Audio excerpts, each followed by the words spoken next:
মার্কিন president Donald Trump গৃহীত গাজায় প্রতিরোধ অক্ষের নিরস্ত্রীকরণ পরিকল্পনাকে অগ্রহণযোগ্য বলে প্রত্যাখ্যান করেছেন ইসরায়েলের জাতীয় নিরাপত্তা মন্ত্রী ইতামার বেন-গাভির। একই সঙ্গে ইসরায়েল জানিয়েছে, প্রতিরোধ গোষ্ঠীর প্রকৃত নিরস্ত্রীকরণ না হওয়া পর্যন্ত গাজা থেকে সেনা প্রত্যাহারের কোনো প্রশ্নই আসে না। শুক্রবার টেলিগ্রামে দেওয়া এক বার্তায় বেন-গাভির বলেন, ৭ অক্টোবরের হত্যাযজ্ঞের পর প্রতিরোধ যোদ্ধাদের প্রতিটি সদস্যের হাতেই রক্ত লেগে আছে।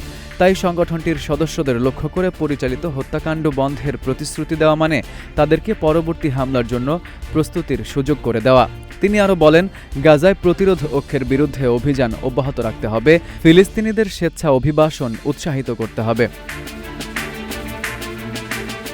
এদিকে ইসরায়েলি গণমাধ্যমে প্রকাশিত এক বিবৃতিতে এক জ্যেষ্ঠ সরকারি কর্মকর্তা জানিয়েছেন, প্রতিরোধ গোষ্ঠীর পূর্ণ নিরস্ত্রীকরণ নিশ্চিত না হওয়া পর্যন্ত গাজায় বর্তমানে যে অবস্থানে ইসরায়েলি বাহিনী রয়েছে সেখান থেকে তারাও সরে আসবে না। ওই কর্মকর্তা বলেন, গাজায় রাজনৈতিক অগ্রগতি নিয়ে বিভিন্ন সংবাদ প্রকাশিত হলেও ইসরায়েলের অবস্থান অপরিবর্তিত। এর আগে বৃহস্পতিবার একই কর্মকর্তা বলেন, বোর্ড অব পিসের প্রস্তাবিত নিরস্ত্রীকরণ পরিকল্পনা ইসরায়েলের শর্ত পূরণ করে না।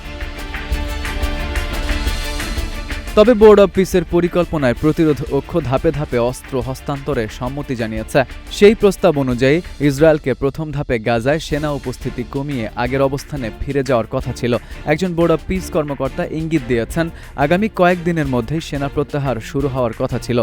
তবে প্রতিরোধ গোষ্ঠী সতর্ক করে জানিয়েছে, ইসরায়েল যদি পূর্ব নির্ধারিত ইয়েলো লাইনে ফিরে না যায় তাহলে অস্ত্র হস্তান্তর প্রক্রিয়াও এগোবে না।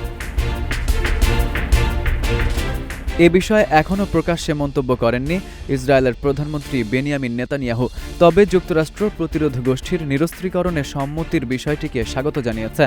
এদিকে যুক্তরাষ্ট্রের এক জ্যেষ্ঠ কর্মকর্তা সতর্ক করে বলেছেন, ওয়াশিংটনের গাজা পরিকল্পনা বাস্তবায়নে ইসরায়েল বাধা দিলে প্রেসিডেন্ট ডোনাল্ড ট্রাম্প অত্যন্ত হতাশ হবেন।